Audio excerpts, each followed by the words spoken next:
Atlantic Ocean, upon me hills, to country, to educate, elevate, and promote. Yeah, focus on Liberia, for Liberia, Liberia, for Liberia, yeah. From Monday to Sunday. From Monday to Sunday, it's focus on Liberia.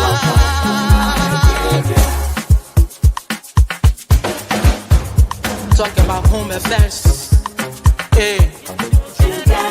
in diaspora, current affairs, reliable information.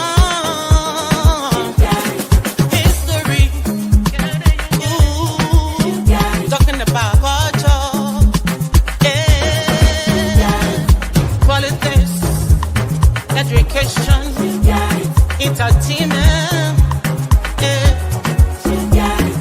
business, sports, advertisement, articulation. Focus on Liberia. Focus on Liberia. Focus on Liberia. From Monday to Sunday.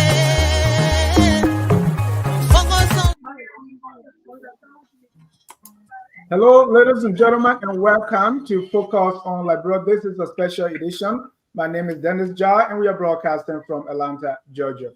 As you may know, there's a story in Liberia where a 14-year-old girl was allegedly raped by the Deputy Minister of Youth and Sport, Mr. McGill. Well, the police is investigating, and they have come up with their findings. Mr. McGill himself is speaking. And so today we are able to get in touch with the father of the victim who was allegedly raped by the top government official. That's why we are here, for him to tell a story. I have with me Mr. Michael Asumana Padmore and the political bulldog, Mr. Anthony Sear. Gentlemen, welcome to the show. Thank you so much. Thank you so much. Glad to be here, Mr. John. Thank you. It's good to be here, Dennis. Thank you, Mr. Sear. We also have Mr. Christopher Davis, who is the father of the victim who was allegedly abused. Mr. David, welcome to our microphone, and thank you so much for joining us.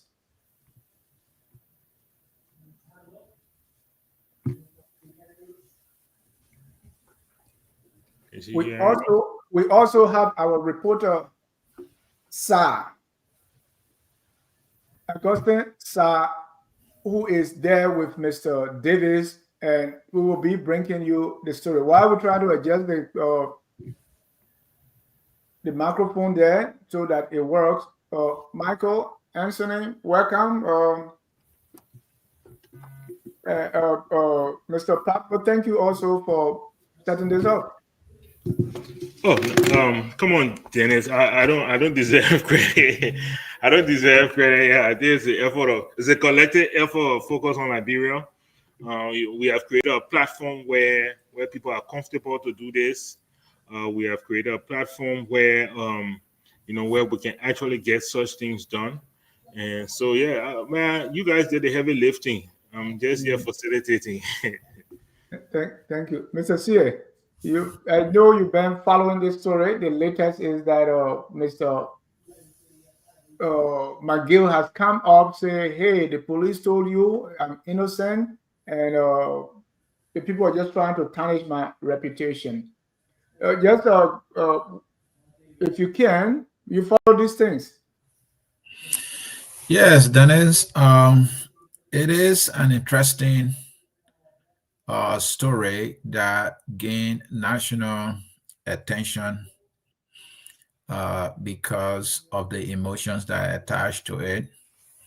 Councillor Tiawon Gonglo, who is a lawyer in Liberia, has been on this. He had a one-man protest the other day at the police headquarters. Thank you. Let's see if the microphone is working now. Christopher, are you there? How are you? Christopher, can you hear me now?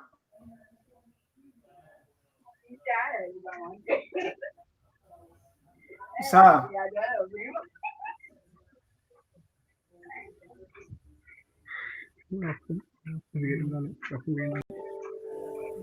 Christopher, can you hear me?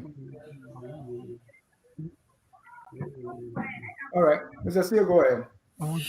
Yeah, so the reality, what has been reported concerning this story is the Deputy Minister of Youth and Sports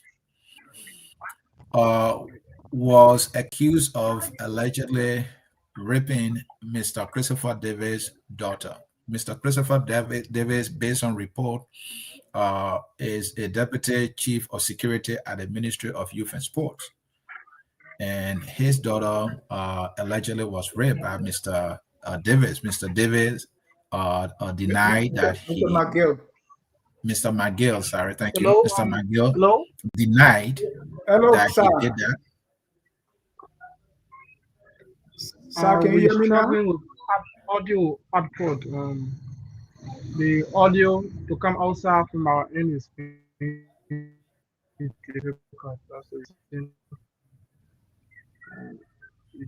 That's an getting answer. So we're gonna leave the stream and then set up the audio quickly and come back.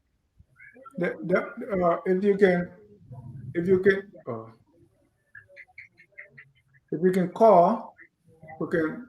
All right, go ahead, set that up. Yeah, go ahead. Yeah. So Mr. David, who is the father of the young woman who is the victim, was able to speak up. He did not behave like some parents would do, because his daughter told him what happened. When that happened, at some point, the girl who is being raped was being looked for, and they discovered that she was around the SKD complex. There where they found us, at some point in the night. And she told the father that, yes, someone did this to me. And she told the father that it is Mr. McGill, who is the deputy minister. And so the law in Liberia is that this is a non-billable offense. When one is accused of rape, that person must be arrested by the police and be detained by the police, and for the police to establish facts, and then the person can be taken to court. But the police, surprisingly, to some lawyers said, well, we have to have evidence before we can arrest this person. Tiawon Gonglo, who is a lawyer, and many female advocates who are familiar with the law disagree with the police chief that, look, in as much as there is an allegation, all right, this person must be arrested and be detained by the police to establish the fact. The police thinks otherwise. And the police did an investigation. According to the police, they did not find any evidence. So to this day, he has not been arrested. It's the same thing with the drugs in Liberia. Once you are caught with anything like that, you are arrested because it is a non-billable offense. And many people are being arrested because of this accusation or allegations of rape. But in the case of this deputy minister, he has not been arrested. And many people are enraged by that. Councillor Gonglo, who is a well-learned lawyer in Liberia, disagree with the police. He had a one-man protest the other day. And he even called on the president that this man should be dismissed at least. But he asked for a leave of absence and was granted by the Ministry of Youth and Sports. So that is what I know concerning this story. And it's good that we have Mr. Davis here, who is the father of this young woman, young girl, I should say, who was raped, because a 14-year-old we're talking about here, Dennis. Thank you. Mr. David, are you there? Yeah, Can you hear us now? All right. So, Osa, can we go without the microphone and see? If he's hearing us, let's forget about the microphone there. Let's just use the device audio. It should be able to work. The device microphone will work without. Okay. Yeah, or turn that off and let's see. Just put the phone on speaker so you can hear us. Yeah, we can try. Yeah, and make sure you deactivate the Bluetooth through which that device is connected, through which the microphone is connected. Deactivate it.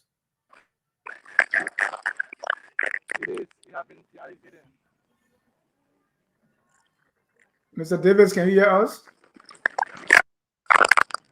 Can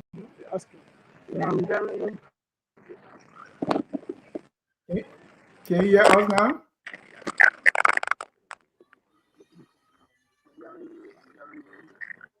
Mr. Davis, can you hear me?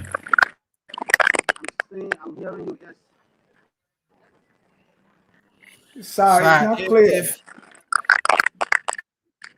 Deactivate the Bluetooth. Make sure the microphone is turned off, and let's see whether we will correct the technical issue there.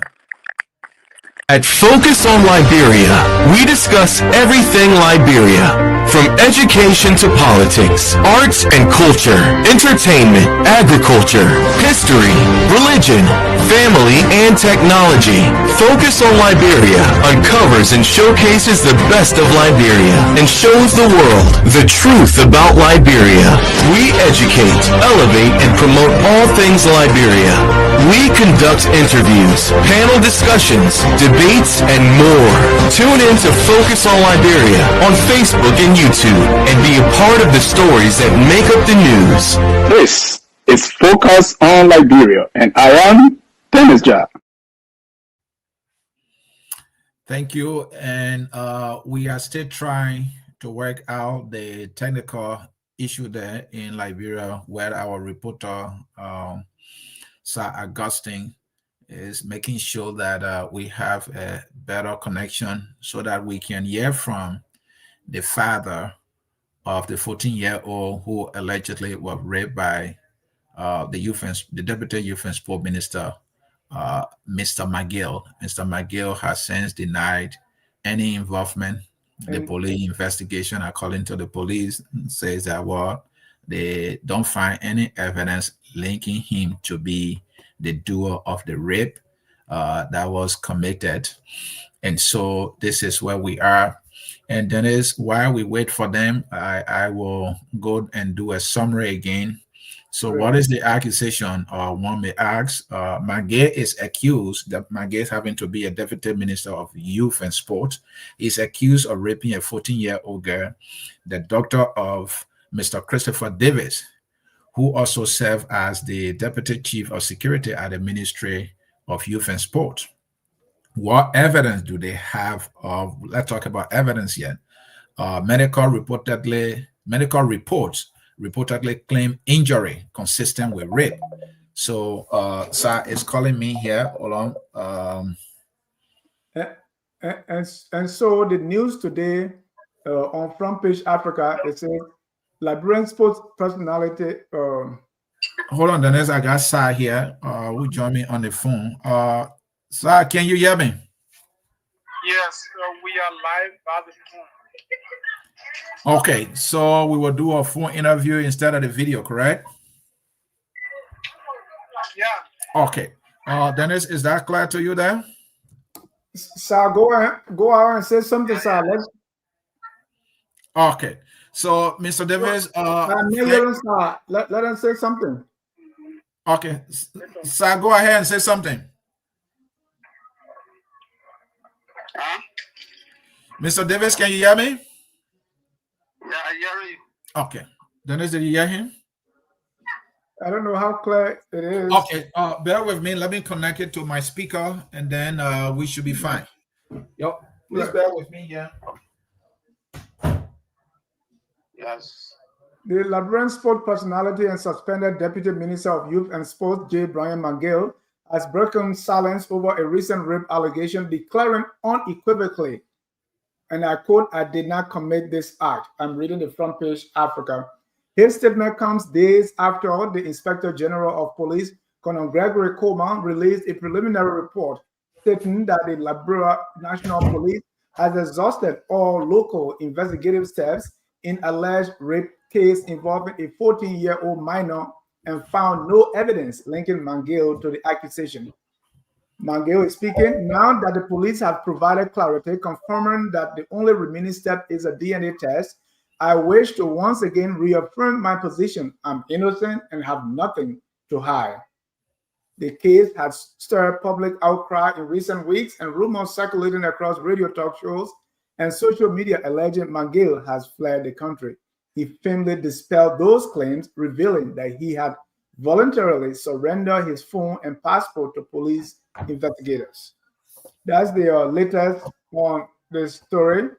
And Sir Augustine and Mr. David, the father of the rape victim, they're on the phone.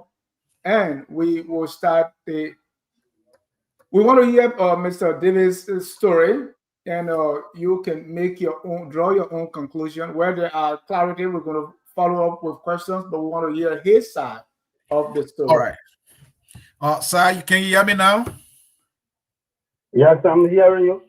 Then is that better? Yes, that's better. All right, that's good. So all is set now. You will be able to hear us. And so folks in cyberspace, though watching us either through Facebook or YouTube, we want to welcome you to this live interview with the father of the 14-year-old girl who was allegedly raped by Minister McGill of the Ministry of Youth and Sport. Minister McGill has since denied the allegation. Police reports say they have no evidence linking Mr. McGill to this story. We have the father of that 14-year-old girl on the phone with us here at Focus on Liberia. Mr. Christopher Davis, good afternoon there. How you doing, sir? Good afternoon. Thank God. All right. It's good to have you. We want to thank you for making yourself available to give your side of the story. The Liberian people are listening to you. They want to hear from you, your side of the story. Mr. McGill, who is being accused, denied this. The police is saying they have no evidence. So tell us, when did you first get to know, and who told you, and what do you believe? And Mr. Davis, just 1 second, Mr. C. I just want Mr. Davis to introduce himself. I know he works for the Youth and Sports, and his relationship. Just a little bit about you, and then you can answer Mr. C's question, please. Okay, so Dennis, first of all, want to know, who are you and where do you work? Any relationship in terms of work with you and Minister McGill, please. Well, thank you very much. Thank you for affording me this opportunity to talk on your platform today. I'm Christopher P. Davis, the survivor's father, who has been tampered with at the Ministry of Youth and Sports. Also work at the Ministry of Youth and Sports as a security personnel. What is the relationship between you and Mr. McGill? Does your family, the two families, know one another? Do they have any form of relationship? You visit each other, you know each other, your children play together. Just tell me a little about the two families, if you can. Nothing like that. I only know him to be the minister of the ministry, the deputy minister for youth development. He served as one of the deputy ministers at the Ministry of Youth and Sports where I work. So I got to be one of my bosses. That's what I know of. He and myself have no close relationship. Okay, but your children know him. Does your daughter know him, or he knows your daughter? Any contact before this day? Well, I don't know until I got to know when my daughter, when she left the house, when I got to know that the only time she called his name, I don't know what kind of contact between me and my daughter. Thank you. Okay, so just tell us your story. What happened? Okay. First of all, my daughter lived with me. She was a little girl when her mother turned her over to me, and she was living with me in the SKD community. I was also working at the ministry, and she was attending school in that community. And most often, she used to go to me when she was a little girl at that time, smaller than how she is now. She used to go to me at the workplace there every time for recess and other things. And everybody, because she used to talk, she was a frisky little girl. So everybody knew her from the ministry. And she was also living with an aunt that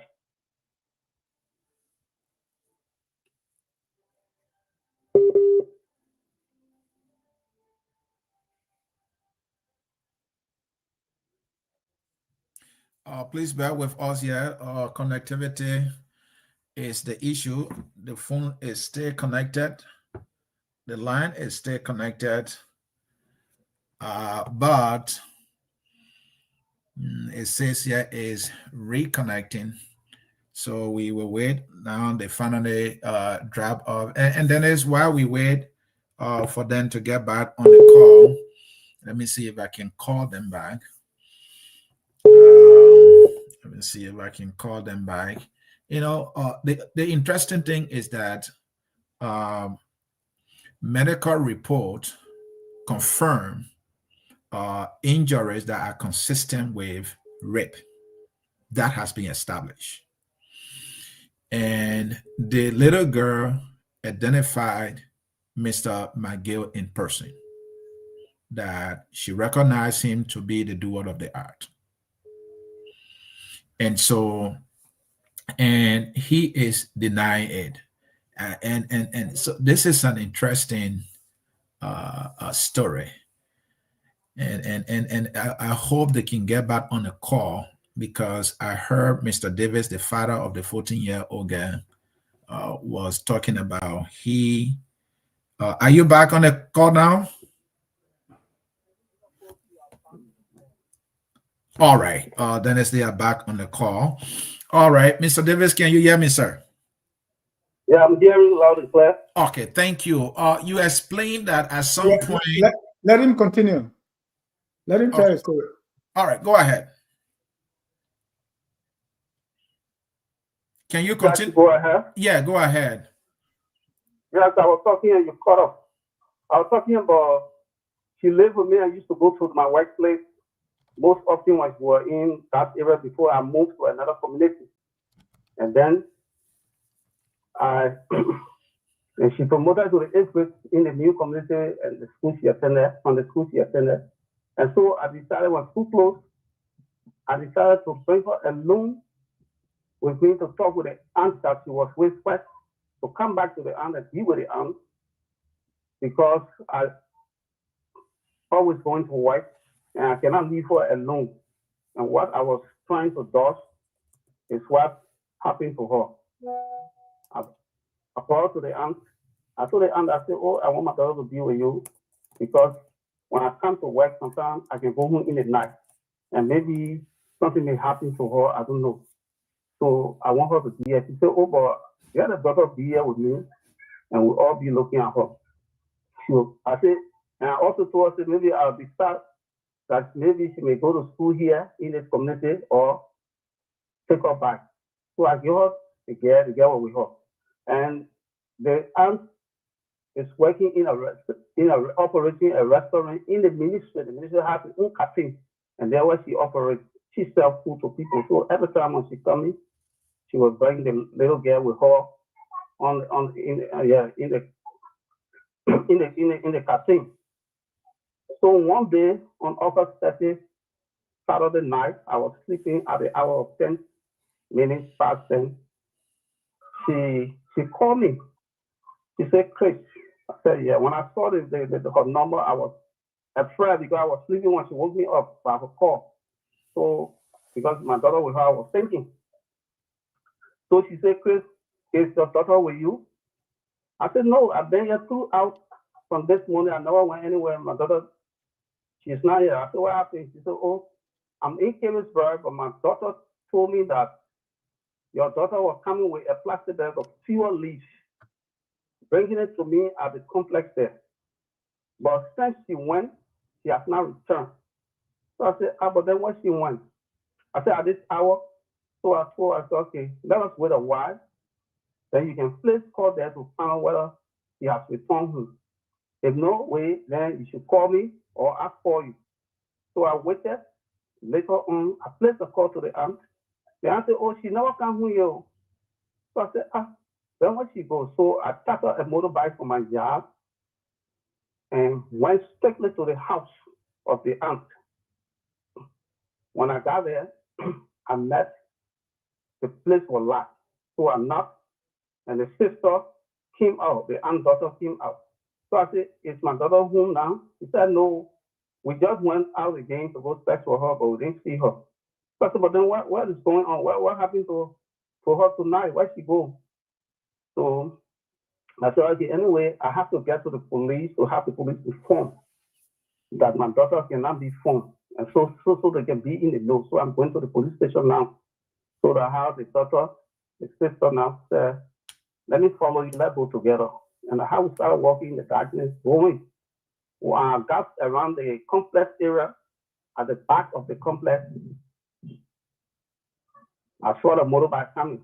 The motorbike coming and passed by me. When it passed by me, I looked behind the motorbike. I saw somebody behind the motorbike. I said, that person looked like my daughter. Then the sister spotted me. She said, yes, that's the same clothes that on her, the same clothes down there. So it is her. So I said, okay. So when the motorbike left, I told her, I said, let's go back and follow the motorbike. Let's go check back to the house. So while going, the motorbike was coming back. I met the motorbike. I stopped the motorbike and I asked the guy who controlled the motorbike, I said, I saw a little girl behind you. Where did you take her from? He said, oh, I took her from the complex way. Then I asked him, I said, do you know her? He said, no. I said, did she give you money? He said, yes. I said, how much she gave you? He said, $60. I said, well, where you drop her? He said, I drop her around the drugstore. So I said, oh, okay. Because the drugstore near the house she living. So I said, okay, let's go there. She is around it. So I tried to, identify the motorbike, but I couldn't get a license plate because I never had a license plate. So I left it. And the fellow asked me what happened. I said nothing. And I followed behind the motorbike. Behind her. When I got her, I met her on the doorstep. So when I saw her, I said, where? I went to her. I said, where are you coming from? Tell me this. Everybody in worry looking for you. Where are you coming from? Yeah? So she was still sitting there. I said, you got to tell me where you coming from. So I started looking for something to. She stood up. She said, if I tell you, you'll be me. I said, but you just got to tell me because you would have made me to come from that dangerous area in the night. To tackle motorbike come here and then I go back for nothing. I got to know where you come from. That because of you, I came here. I said, you don't do it, I will beat you. Because you just got to tell me. So while the nurse was spreading around the house, the grandmother and the aunt mother called the nurse and called. She said, Craig, she was, she called the house, almost close together, the two houses. So she said, Craig, I said, yes. She said, Leo, don't put pressure on her. Just, Leo, hello? Hello? Go ahead, we can hear you. Huh? Go ahead, hello? We can hear you. Okay, she said, don't put pressure. Let me ask her. Leave her alone. So I said, okay. So I stood a little bit from them. I gave her two distance away, and I stood up to listen to what the aunt was saying. The aunt said, tell me where you come from. Tell me this, we've been looking for you all over. We can't see you. And then where you come from, tell me. So I was standing there. She said, oh, and that one man forced me. So I heard her talking. So I said, who is the man that forced you? He said, and that Uncle Bryant. I said, who you call Uncle Bryant? Who is Uncle Bryant? He said, the minister. I said, which of the minister are you talking about? Which minister are you talking about? She said, Bryant McGill. So I asked her, I said, you sure Bryant McGill text you, post you? He said, yes. He said, he even hear my backings are on me. So when she left for her girl, she saw the phone backing. So I said, okay, I don't have anything to say now, but what I will do, I will take you to the hospital, I will check you to find out what you are saying is true. So I said, get in front of me, let's go. And I took her away with his sister. We went on the road. On down the road, we met some people. I explained the story. I said, I'm looking for the clinic to care this girl for her to be checked. And so, oh, when you go to any clinic, they will deny you tomorrow because the government will say that they get special hospital they can call with some people. And that those hospitals they believe in. So you can't go to any hospital. I said, okay. So they told me, they said you have to go to the police station, that the police will give you clearance for you to go to the hospital. I said, okay. So I seen night, I met a policeman on the street. I went to him, I said, officer, I have a case. He said, no, I'm not working, go to Zone 8. I tapped a motorbike and left and went to Zone 8. When I got there, I met the people, I met the police. I told them, I said, oh, I brought my daughter. She said somebody tampered with her, but yeah, her, yes, she was explaining for herself. Yeah, her there. So she went inside, they asked her, she said exactly what she told me, or what she told the police. So the police told me, so okay, because we almost entered into Sunday, the people will not go to work on Sunday. So that Monday they will go to work. So what you do, you'll come back here on Monday. But she shouldn't take bath. This thing close, she remain on her until Monday doesn't go. After taking her statement down, we left. And her sister, we left. When we left, I came back home, I escorted them to the house. I told the sister, I said, please, she should remain like this until Monday. He said, okay. I said, she shouldn't change her clothes, she shouldn't take bath. So on Monday now, I took them back to the police station. When we went there, they gave me a referral. They said I should carry it to Tupelo Hospital. They clipped it and told me not to open it. So okay. I took it to the hospital. We met a doctor where I gave it to her. After she read it, she gave me another paper. She said, take your daughter to the next room there. I took her there. The people say what they could do. Then they gave me another paper. I brought it back to the same doctor who sent us. And then the doctor said, the place I send you people is to do her age check for infection, pregnancy, but everything is negative. So I am about to check her. So I want you to please excuse her from the room, but let her sister remain with her. I said, okay. After the day, all the check-up, they called me back, and the doctor told me that it is true that your daughter is then tampered with. And she confessed the name from the place you work. She said you work at the ministry. And there's a man by the name of Bryant McGill who tampered with her. So when she told me, she also told me, she explained other things to us. And we asked her whether you know. She said no, because she said you're too hard on her. She's scared of you to tell you. But she told us, so you got to calm down when you're dealing with charity. You need to calm down so that she can be open to you. I said, okay, I understand. Now I told them, I said, but you can give me the document, the medical report, so I can take it to the ministry, because I won't go to the minister proper. The minister proper would be the one I will carry this document to, and then for my evidence, and report this case to him. They say, no, we can't get document, because most often when we get document to parents, the parent can carry the thing, we can't hear news, so just compromise the case. So I said, okay, they said, we'll send it back to the police station that it came from. But we don't give it to you to carry it, we'll send it there and you can go there. So when I went, the next day, I went to the police station. I asked the people, I said, oh, the medical people told me that they will send our documents. And I said, yes, we received it. The policeman who promised me that they were going to work with me to the complex to have this man arrested, and the case will start from 8 before it reached anywhere. He came back to me and told me, he said, oh, my man, We get received call from Central. Central say, such case a day, we shouldn't handle anything. We will send it to them. They will do the arrest, everything. So when the people reach to them, they will call you and they will come to you. I said, okay.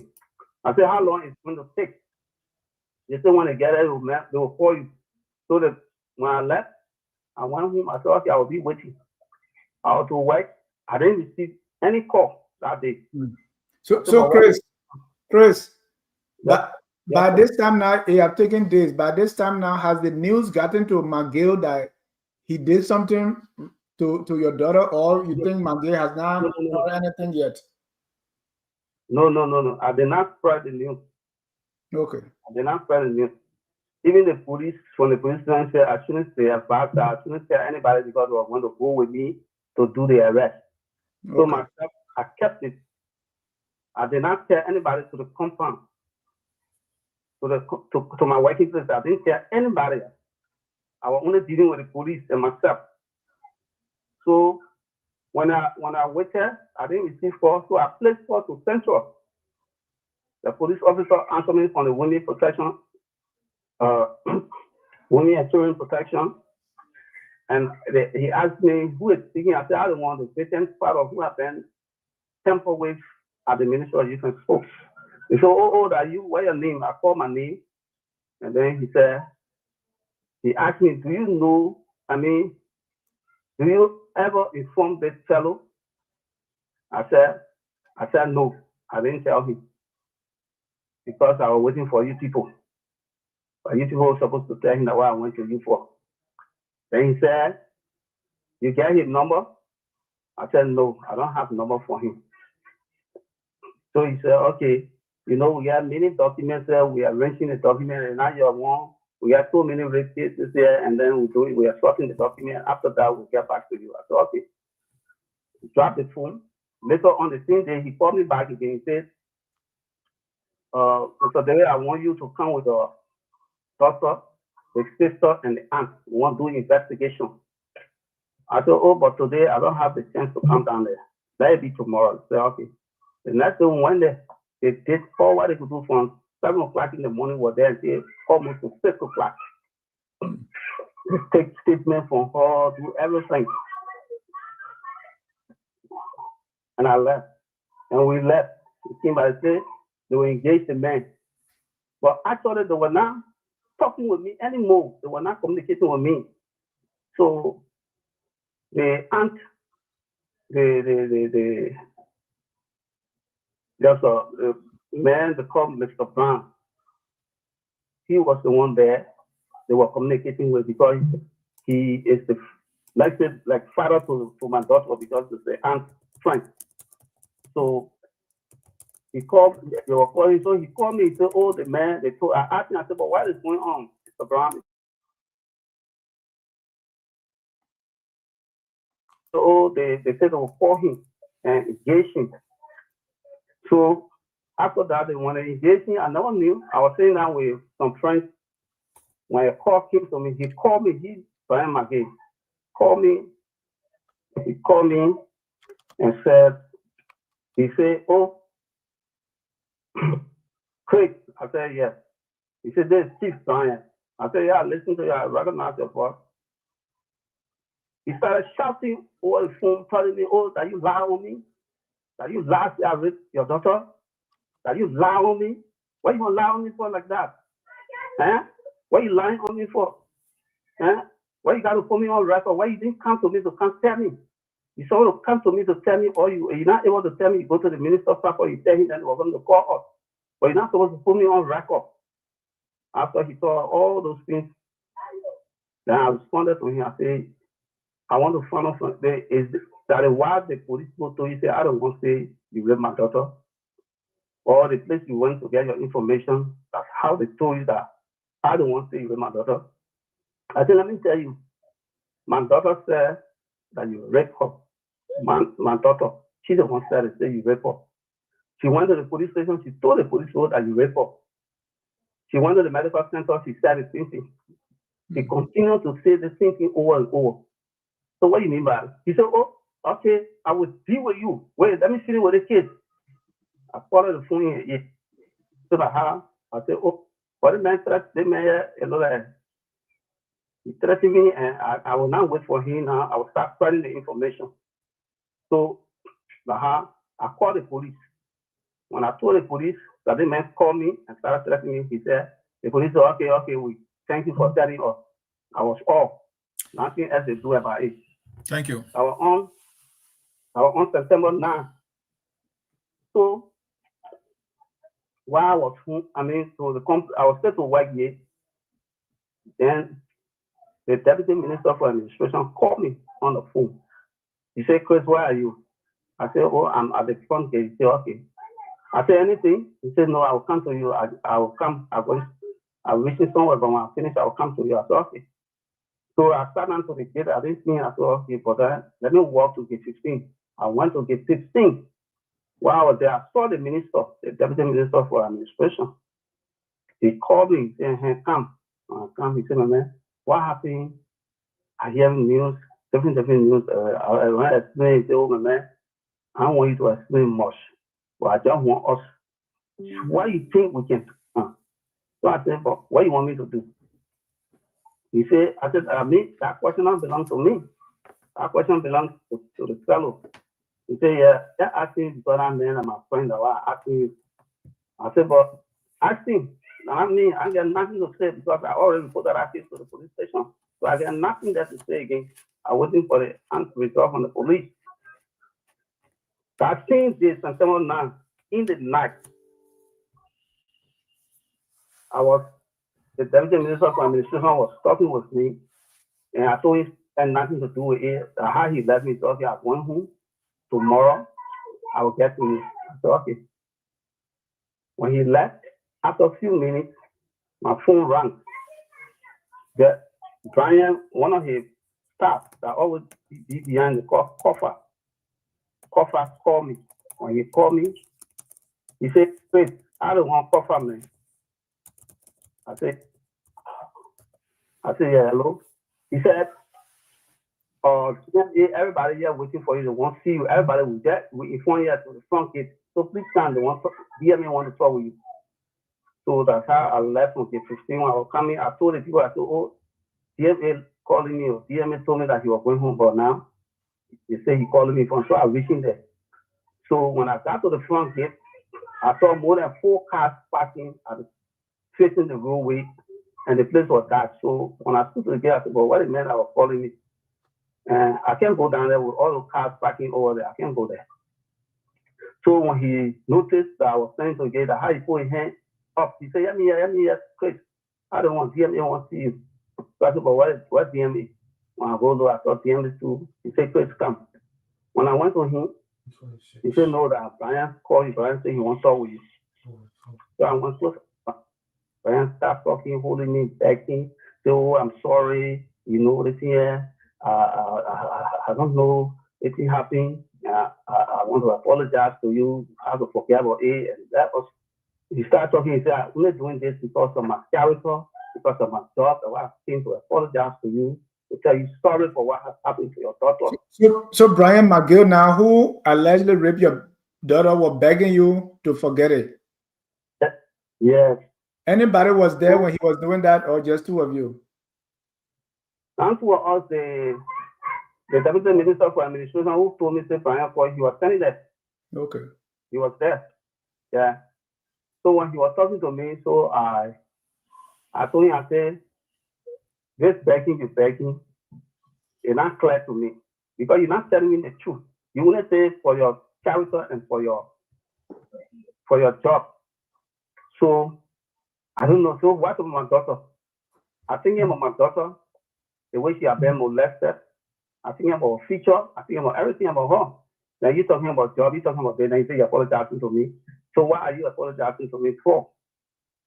You say, oh my man, these are things, this, that. So while we're talking, he said, can we go across the road to go talk? I said, no. He said, can we go to this 18 to go sit there to talk? I said, no. I said, I can't talk now.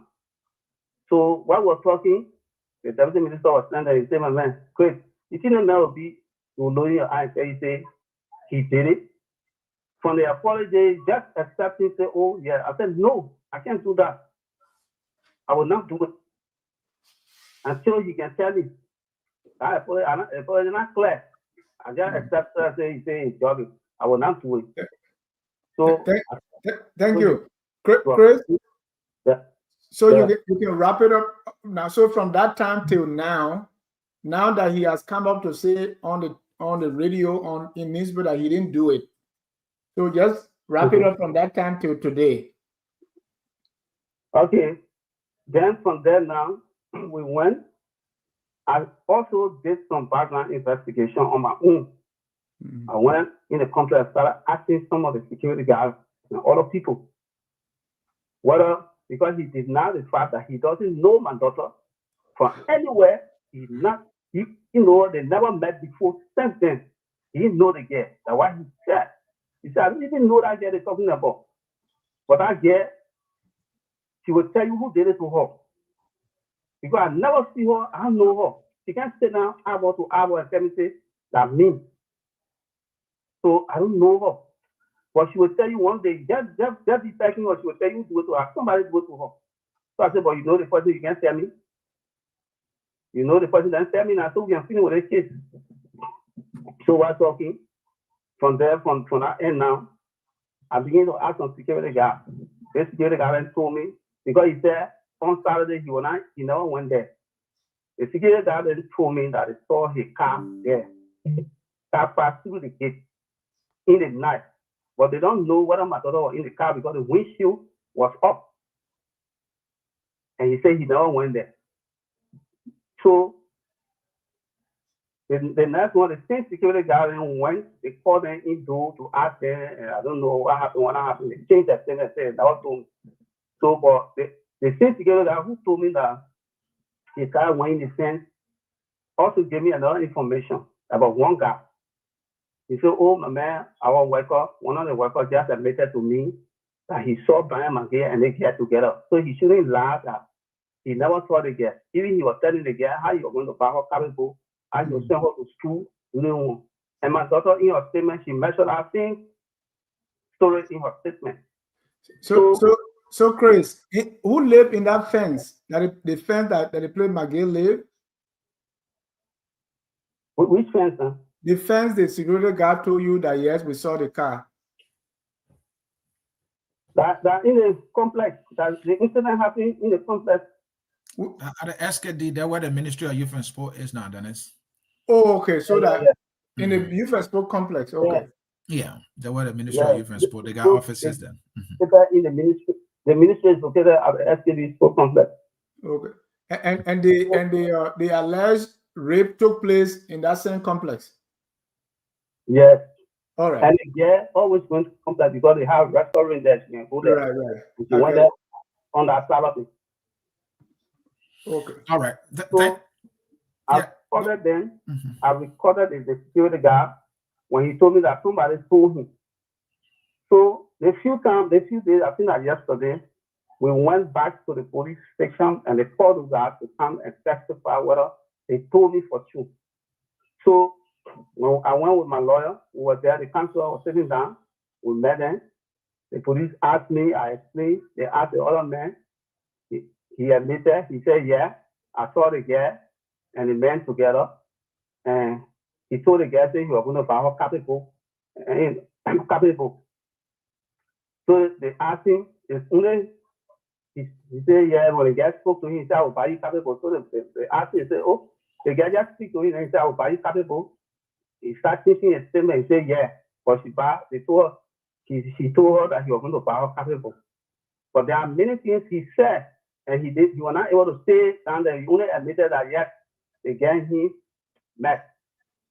The lawyer was sitting down there when he said it. Thank you. Mr. Davis, I got some questions for you. At some point, you mentioned that your daughter said she was giving some money. I remember $50. Who gave her the money that you talk about? Okay. When my daughter went to the house, they gave us $50. They said the man gave us $200. $200 Liberian. Okay, 200 Liberian dollars. Okay. Yeah. And did He she took say us- what the money was for? He took us, he said, to pay her way. Okay. He took us $50. He took us $50 and paid the motorbike driver. Mm-hmm. And we were balanced 150. Mm-hmm. This 150, we carried to the police station and all with her clothes or two clothes. Mm-hmm. The balance 150, we carried to the police station with two clothes. Okay.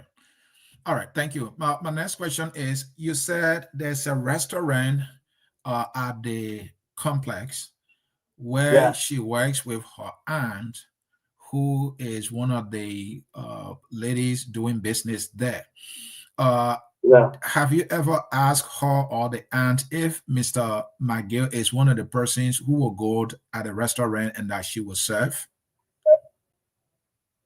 Oh, they must say every day, every time the man can go there. Okay. The man offers into the restaurant. Okay. Yeah. And so you also mentioned that Mr. McGill attempted talking to you to close this case.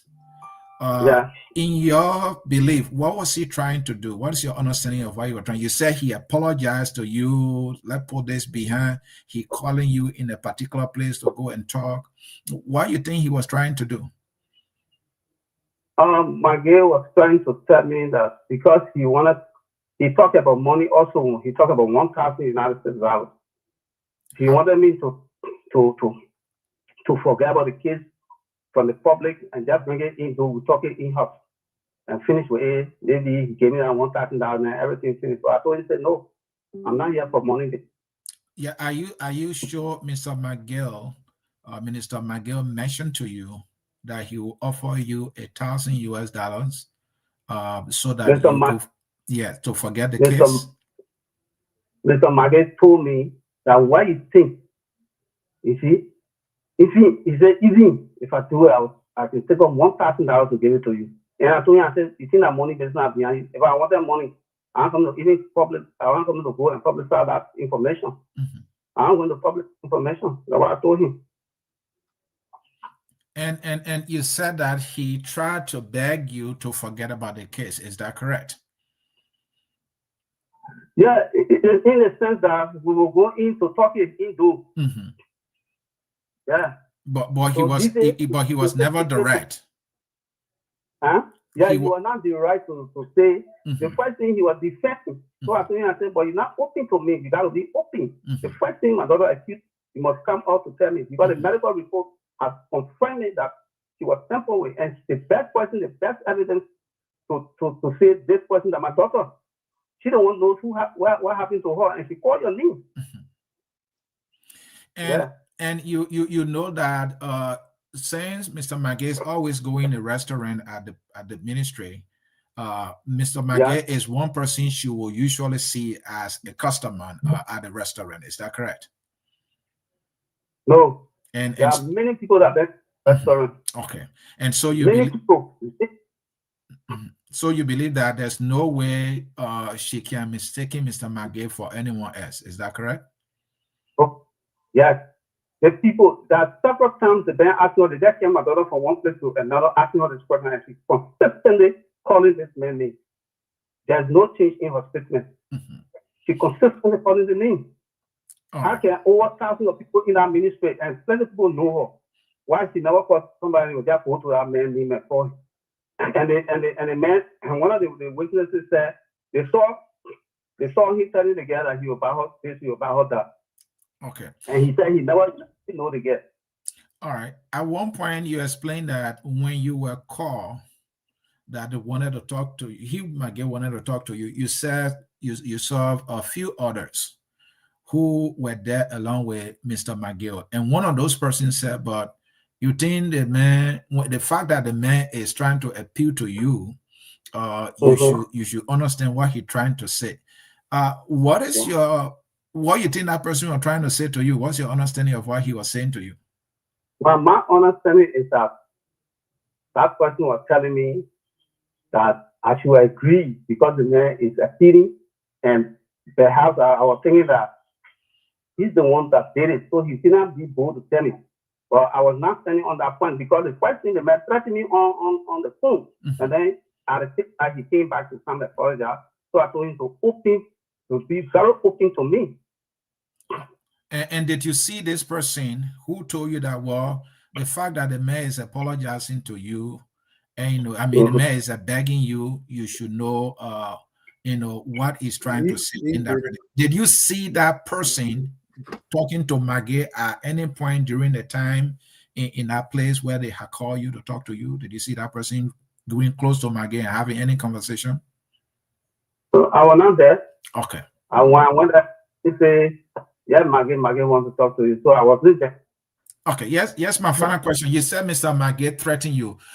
Do you remember his exact words? What kind of threat did he use? Why you felt that whatever he said to you was a threat?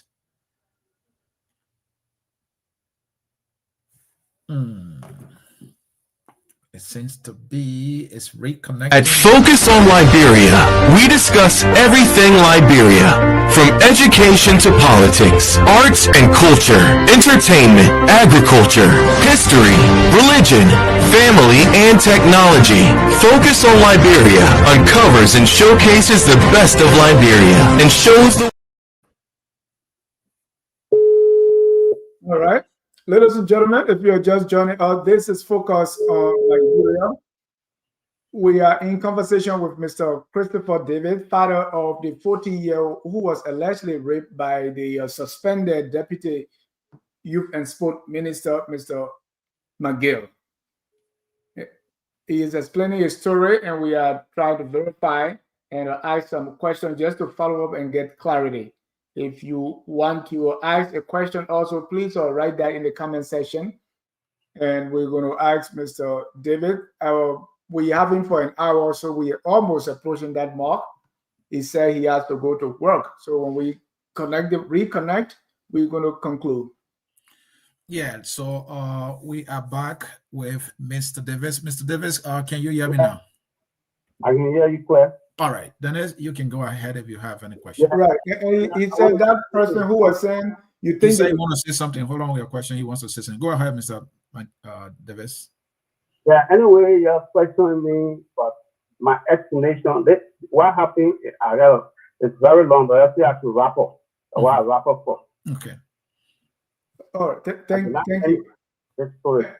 That person who was telling you said that's the Deputy Minister for Administration, correct? Who said you think the man will be bold and tell you the fact that he's begging you, it means that he did it. That was the Deputy Minister for Administration, correct? He said you think the man will tell you, say he the one did it? That's why he told me.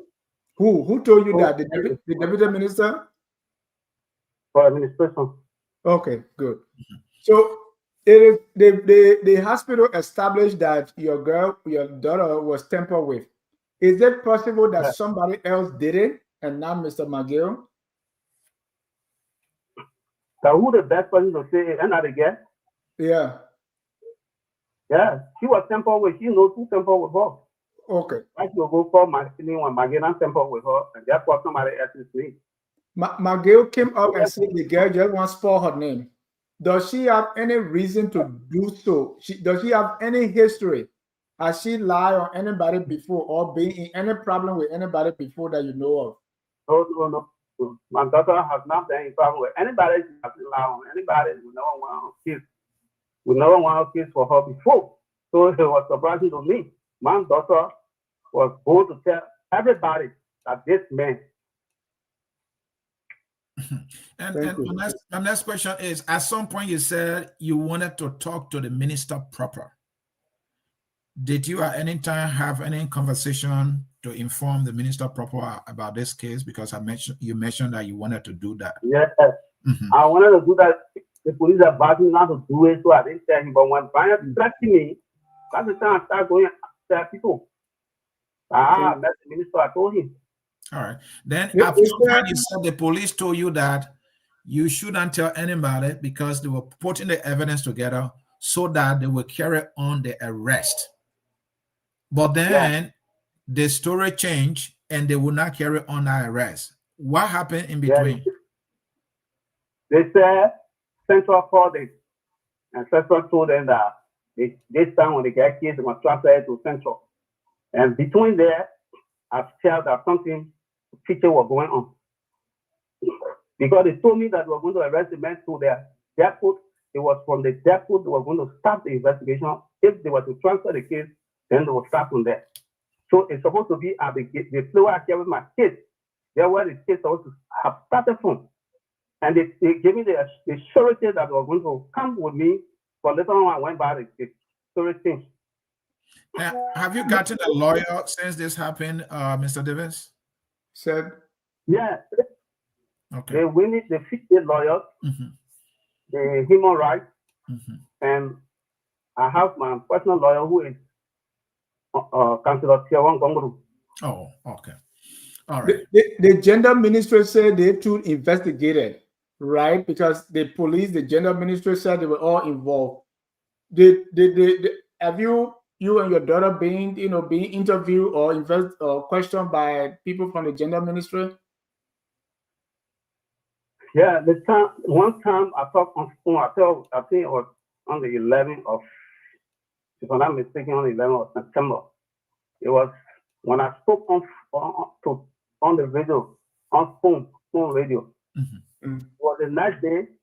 Called me and said they wanted me to give them my daughter to be taken care of in safe home. We went there.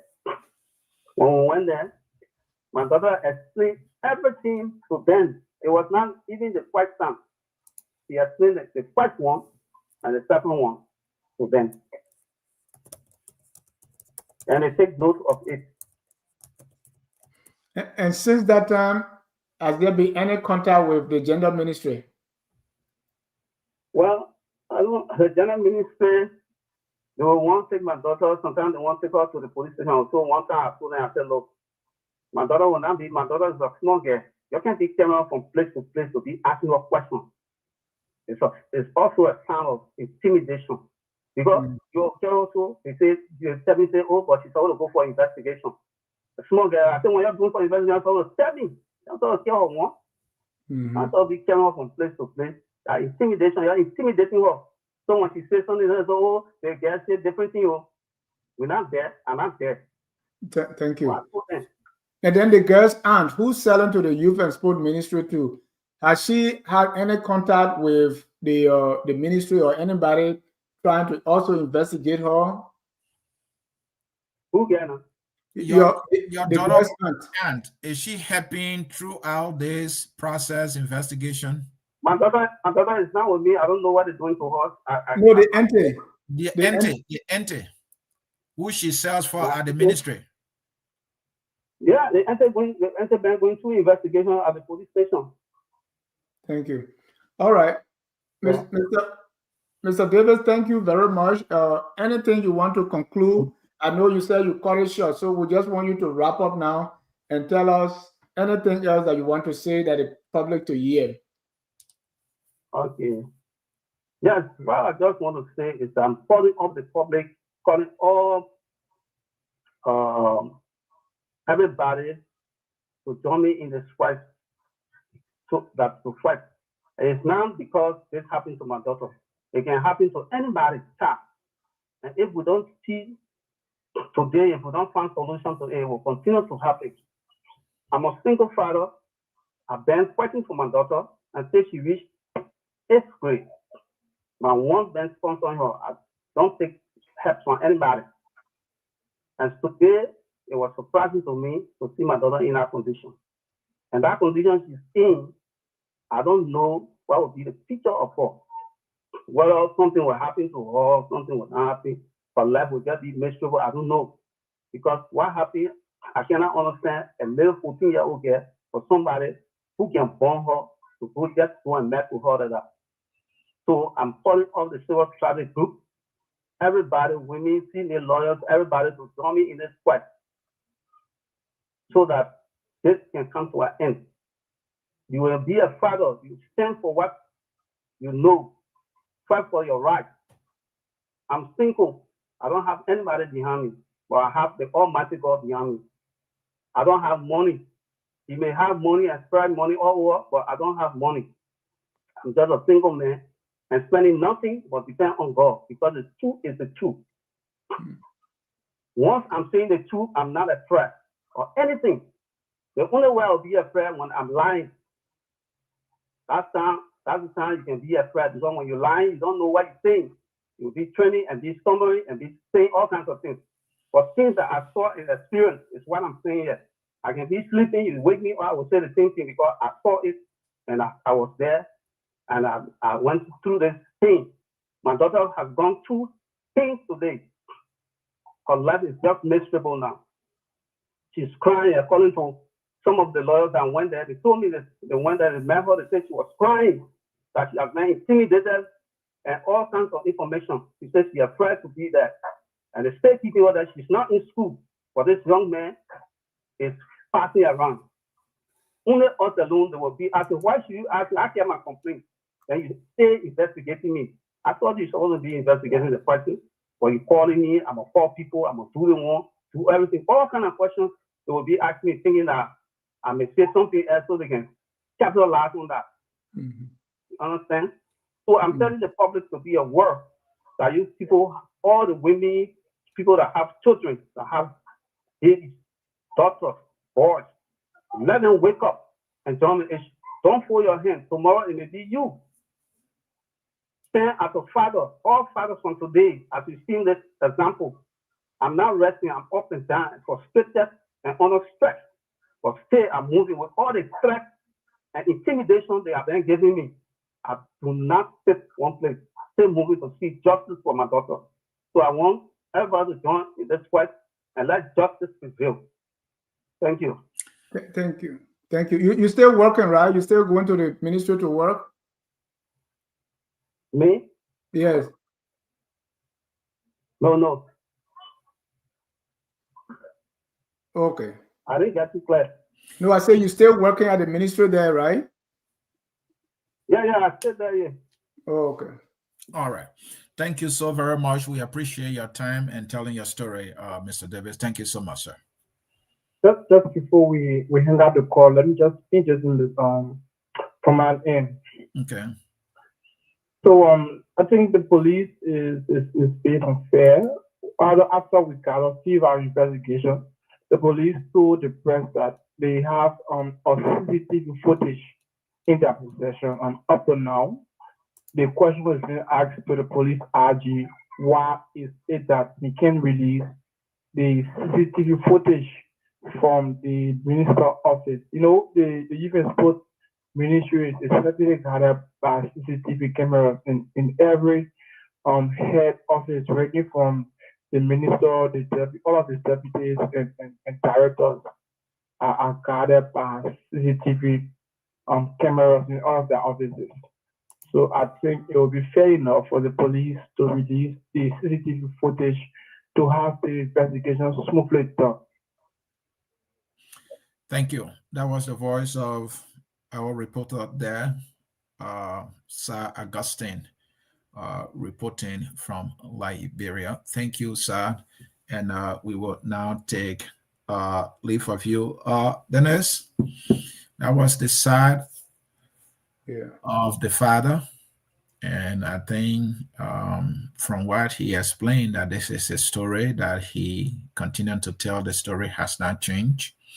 And the 14-year-old girl, his daughter, also consistently mentioned Mr. McGill. And not only that, she was able to call the name, but she was able to identify him. And the other part is that they have a lawyer, Councillor Tiawon Gonglo, and he made it clear that, look, this is a non-bailable offense. In a matter like this, the suspect must be arrested and be under police custody, and that let's look at the evidence and then we can proceed to court. But that is not the case. That has not been the case. And people continue to say that, look, had there been an ordinary person, the person would be arrested. Right. And this is unbelievable that an arrest had not been made. First, he asked for leave of absence. It was given to him. He denied it. The father explained that though he denied, but he had called the father and was attempting to let the case go. The father also explained that he attempted to give some money for him to abandon this case, about $1,000. This is another evidence somebody would think, and none of official of government at the very ministry told the father that, look, you think the man going to admit to you that he did it? The fact that he's begging you and asking you to forget about the case is an indication that he actually did this. Now another evidence, and now when you come to the scientific evidence, the medical report show, according to the medical doctors, that hey, there is evidence of rape being committed here. The girl clothes got torn. She was asked that the police advised that the clothes should stay on her. The clothes stayed there until they were able to get to hospital. And the medical personnel asked the question whether she could identify the person. And she said yes, and she mentioned the name. Another aspect is, then they're trying to give a summary. Another aspect is that, hey, the clothes were ripped off. Who did this? The McGill. And then the other evidence that the money, according to the father, Mr. McGill has given $200 Liberian for transportation, and she used $50 to get on the back, and the $150 Liberian was still with her in her clothes, and that was also presented as evidence. And the good part is that the day or other check whether she was pregnant and all that, thank God she did not get pregnant from that alleged rape. And she's just 14 years old. And for me, I would not hold back to put my opinion on this, that the police would not even issue an arrest in keeping with law. It's unbelievable that the police cannot issue an arrest. A lawyer who's representing the guy say, look, and it's not because Jawon Gonglo say, it is because the law says it's a non-billable offense, at least issue an arrest. But no, and now you see them taking the guy from one police station to the other, to general ministry, asking them one question over and over. How many times have they asked Mr. McGill questions? And he's a free man. And then it's unbelievable. I spoke with a lawyer, and he said, even if the police does not arrest, the justice ministry can issue an arrest. Okay, so it's like one person is punting the ball to the other, and the other is punting it. So the justice ministry, they have the right to arrest this man, not just so they can issue a subpoena, they can issue that warrant and say, go and get a man, right? Because he cannot be out there and you say you are investigating. Now, evidence and other things will be tampered with, especially with the girl being a baby, a minor, a 14-year-old. So we could blame the police. We could say this about the police. We can also, according to the FOL legal analyst, the Justice Ministry, right? The Solicitor General can issue this arrest. So it is. So don't wait. You don't have to wait for the police. Go ahead and do it. Nobody's doing it. And the president has gone ahead and suspended the minister, right? So can the president even go more than that? Because this is still within the purview of the executive branch of government. And then there's the fact that this continues to happen in our country, government after government, and there is no change to this. I don't know if you remember the gentleman we interviewed who was assigned at the Liberian embassy in Nigeria. Yeah. I think the name is Bleje, if I'm not mistaken. Yeah. And his daughter got raped. She bled profusely. These guys decided to find resolution internally at the embassy there in Abuja. There was no resolution. He was not giving attention. He came to Liberia. He had gone to the Ministry of Foreign Affairs. Nothing. He went to the vice president of Liberia at the time, Joel Howard Taylor. Nothing. And so he had to come to the press. He came to focus on Liberia. I don't know how that case ended, but there was no arrest whatsoever. Yeah. I mean, the minister, the diplomat was not involved, but it was the diplomat's son that molested this child. Yeah. And there was no accountability whatsoever. And it continues to happen. These exceptions, this selective justice, when an official of government is involved, is what killing us. And that is why the justice system is not respected. And this is a simple case. How can the police, IG, do an investigation before arrest of a non-biddable offense that gives him the legal power to issue an arrest and at least detain him? You're not killing him. You're not torturing him. You are just seizing his freedom because he's been accused, and the law say for this crime, the accused must be arrested and be under police custody while you establish the facts. But it was never done. If rape, or if rape by someone of power, if it was something out of the ordinary in Liberia, then you could have second thought. You say, the thing never happened. But every day we see this, that rape we've entered a crisis in Liberia, and people of power are doing this. We have 2 government officials in Korea. Yeah. Right? So this is not something that you don't know that is happening. So if you are alerted about this, you should swiftly move in. And then we have the gender ministry, there for women, children protection. So if a child is being molested and is reporting that this is what happened to me, okay, the first thing that you're going to do is to protect that person, get them in a place that, and then the arrest. You should file this complaint. You should call the police, go and do this. If the police is not doing it and is compromising something, let people know. What would be the reason? Because we saw that the one from agriculture is in jail. So should that tell us that, okay, the police is fair, except that there is, this one is different? If the police is trying to protect big people, why is it that the police is not protecting the other big man from agriculture? What is about McGill that they will protect him and not protect the other guy? So we try to, as we try to think about these things, why are they giving different standards? They say, well, because this other one, people were there and people saw it, but for McGill is used, she say, I said. Then my understanding about the incident, the connection to Ministry of Agriculture. I think this guy was a contractor. That's what it's said.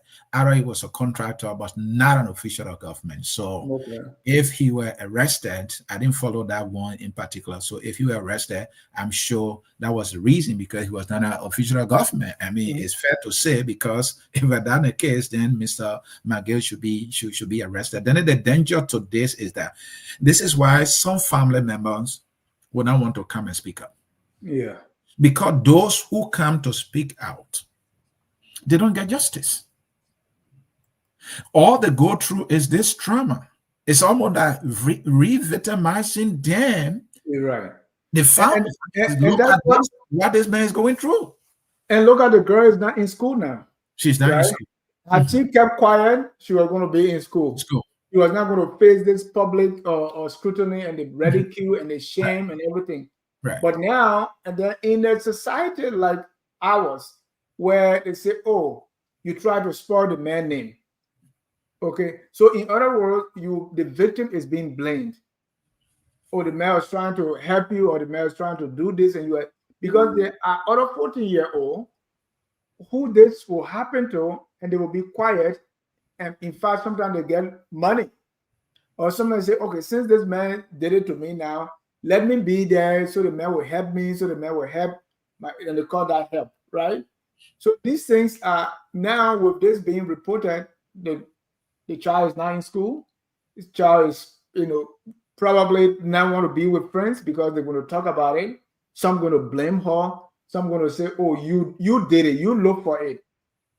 Because sometimes in our setting, they will say, oh, because the person had on this clothes, because the girl did this, the girl did that, and they will blame that person.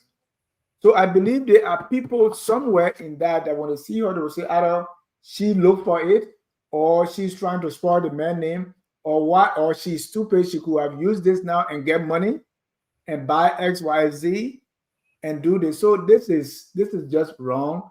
This is, and as you said, other victims may not want to come forward, because if you do that, your future is ruined. The last thing, which is also dangerous, is the issue of trust. Why would any father want to trust the police to carry a case to them? He carried the police said, oh, we were issued an arrest. Let's just get the facts, because it is rape, it's non-bailable offense. But then the police would change the story because it went to the police big people now. So they arrest, they promised they couldn't do it. The same issue of trust is, why would make any young girl now, or child, or woman in particular, to report a rape case when all she will have to deal with is not get justice, but then being blamed, being victimized, and have to go even through further trauma? Why would we even want to trust our government when our government cannot act on simple matters like this? This is like day is clear. The law is on the side of the police. The law is on the side of the government to act. And now we are talking about crime here, and the crime is not being looked at the way they should look at it. Go ahead. Yeah, we got a caller who want to weigh in, and we have 9 minutes to close. We close at 1:30. Caller, your name and where you calling from?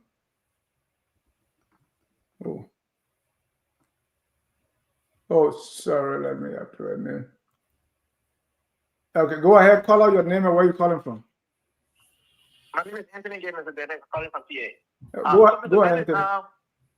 What I heard from the victim's father is very disturbing.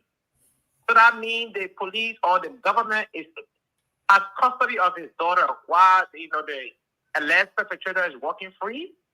Is that the case here? I mean, I saw the last press conference from the police stating that there is not a probable cause, even though at first they said there was a reason to believe there was a crime, meaning probable cause that the little girl was tampered with from the medical report. Howbeit, at this point now, they are telling us there's no DNA machine in the country. But even at that, and the state had custody of the victim, clothes, and other things that they take out of the money and all that stuff. If they tamper without DNA stuff, a polygraph machine, what we call a lie detector test, you cannot tamper without one. So I want to suggest in this public that a polygraph test also be part of their investigative process. So even if they don't have any laboratory, they can take Mr. McGill to any country. He cannot, tamper with polygraph, because if they have done it, if you go through that machine, they would know whether or not. Once he said he had never met this girl before, the girl father said she worked at the restaurant that is at that place, and so she has interacted with him on so many different occasions. But he claimed that he had never seen her in his life before. That's his claim. Even they just followed a statement on the closing argument with that same court that he had not met her, not seen her before. So in a much that they are trying to play, all that different games, because I can't understand why the government will have custody of this young girl, but then there will be all alleged perpetrator be on the run or be moving free. Thank you, Anthony. That's the point I wanted to make. Thank you. Thank you for having me. Thank you. Let me take one more call here. Caller, your name and where you calling from? Hello, Mr. John. This is Elvis calling from Minnesota. Go ahead, Elvis. All right. Just want to give you guys kudos. That was one of the best interviews you guys have done on the platform, and it was really great to listen to. Hello to you, Mr. Sia. I think the father elucidated, a lot of opacity that we had in this case. He made a lot of things clear that was unclear. And I tend now to believe that, yes, the deputy minister should be arrested. I think from what he explained, he sounded like a credible and articulate person, and he was consistent in his explanation. And I think there is probable cause that Mr. McGill did sexually assault, if not flat out rape, this young lady. and I think the police, needs to arrest him. But to Anthony's great point, lie detectors are not admissible in court. Yeah. It's not 100% credible. There can be people who can pass it and people who, know how to pass it and lie on a lie detector and then so on and so forth. But I think the fact that he had a conversation with this person, he should also be charged with witness tampering or obstruction of justice. You don't go and try to, intimidate or try to pay somebody off. That too need to be a crime. Anytime there's a criminal investigation, you're not supposed to go try to talk to somebody to buy them off or to bribe them or to try to intimidate them into silence. So for me, where I stood on this issue, I think a lot of things has been cleared up. There's been a lot of rumors going on. But the fact that you guys were able to get him and we heard it from the horse's mouth, so to speak, I think the evidence is more likely than not that this guy was involved and he should be arrested. And hopefully you guys will reach out to the police IG and maybe share the interview, because he did already say a lot of things that is incriminating, at least on the face of it, to Bryant McGill. Mm-hmm. But hopefully we can try to make sure that this guy is protected, because now he's kind of blown the lid wide open. I'm not sure if this was his first interview, but he really said a lot of things, and hopefully nobody tried to harm him, because from what I heard, Bryant McGill seems to be involved in it. But thank you for taking my call, man. This is a great interview. Thank you guys for the good job. Thank you, Elvis. And then as the last thing I said, this is what in Liberia they call statutory rape. In Liberia, the age of consent is 18. So when somebody is above 18 and there's no consent, it's a rape. Now, when a person is below 18, consent or not consent is still a statutory rape. More so when the person is a minor. When it is a statutory rape, all right, where there's no consent and the person is a minor, the law is clear. It is a first-degree felony, Dennis. Right. And it's punishable by life imprisonment. Yes, punishable by life imprisonment. And the police chief understands the law. This is a very smart man. This is where he had a great opportunity here to show that he's on the side of the law. And then you mentioned the Ministry of Justice. They are aware of this. You also mentioned the Solicitor General of the Republic of Liberia. They are aware of this case. This is where you need to show that you are a man of the law. First-degree felony, statutory rape to a minor. And you can't even issue an arrest. I don't know what else we can look for from the police and what else we can look for from our Ministry of Justice if they can't handle something this simple. And the evidence here, very overwhelming.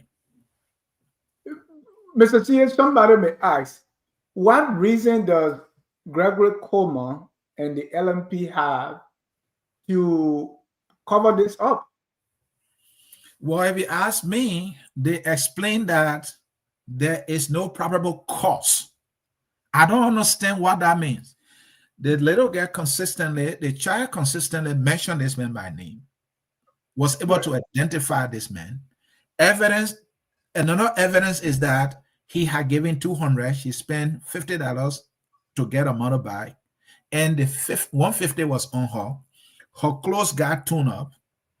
There's a medical report confirming that there was a rape, The issue is all that could be true, but what is connecting those things you just listed to McGill?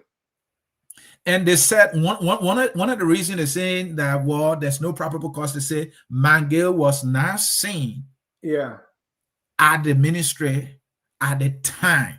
Right. But you listening to the father said one of the security officers in the fence confirmed that he was seen in a car that very day. Sir Augustine said there is a CCTV footage which the police is not showing to anybody. So the police need to clear that. Then they go to the footage to see if you are not seen there at all. And the little girl's story has been very consistent. So Dennis, When they say no probable cause, maybe there's no probable cause politically. But because when you look at the evidence, it's just overwhelming to me as a layman. And so I don't know, Dennis. We have to leave. You know, as I continue to analyze this thing, it's becoming clearer to me, and it's just making all the officials involved with the case to look so selective, biased, and unfair to this family, and that is sad. And Mr. Coleman, if you are watching us, we want to interview you. We want to ask you questions to hear the side of the police and also the Solicitor General, the Justice Ministry, the Justice Minister. I mean, let's hear from you why. And our colleagues at the Gender Ministry, you know, you get paid to protect women and children. You get paid to look at these kind of things. What's going on? What about this case? What about Mr. McGill that making people to feel that he's above the law, or he got preferential treatment in this case? We want to hear from you. Please drop us a line, focusonlibera@gmail.com. You call our phone numbers, and we should be able to get you and to hear your side. And so, Chair and the rest of the folks, thank you so much for watching. Thank you for coming. At this time, we're going to close with a song that says, "We are all Liberians." Have a good day, and we see you at 4 Eastern, where we're going to interview students from the University of Liberia. What life looks like on the University of Liberia campus. We see protests, we see all kinds of things going on. The university is closed, it's open, it's closed, they're rioting, they're doing this. You know, what it's like look like there. So they're going to tell us, and what can they do as students to change the narrative. Until then, we're going to close with a song that says, "We are all Liberians." Have a good day. We are